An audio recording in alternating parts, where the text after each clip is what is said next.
Hello বন্ধুরা, আজকে হচ্ছে বৃহস্পতিবার, আজকে থার্সডে।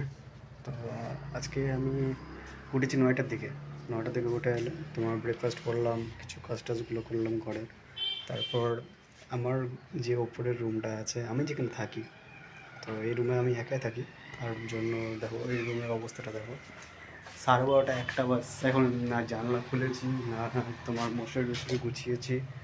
এখন তোমাদের সামনে সব কিছু করছি। এখন ফার্স্টে মশারি কোনোটা খুলে নিই, পর্দা হটালাম।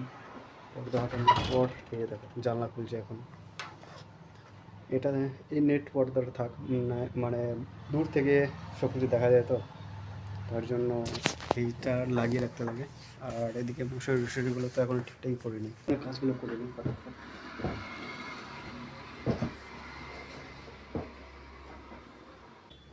আর এদিকে তোমার ল্যাপটপগুলো আছে, এগুলো একটু রোদরে দিলে ভালো হয়, কারণ মোটামুটি 1 মাস ধরে ল্যাপটপগুলো মানে রোদরে দেখানো হয়নি। আর রোদ দেখাতে গেলে একটু ভালো, কারণ তোমার যে একটা ঘরে একটা গ্যাসটা হয়ে থাকে, ওইটা গন্ধটা যেটা থাকে ওটা কমবে আর কি রোদ দেখাতে গেলে। আর জিনিসটা যেটা তোমার তুলোটা যেটা হার্ড হয়ে যায়, রোদ দেখাতে গেলে একটু সফট হবে, নরম হবে। তো এই ছোটো মোটো কাজগুলো আছে যেগুলো এখন করবো, দেখা যাক পরে টাইম পাই কি না। সেরকমভাবে যদি টাইম পাই স্যার, অন্য কোনো জায়গাতে ঘুরতে গিয়ে যাবো আজকে, এটা ভাবছি।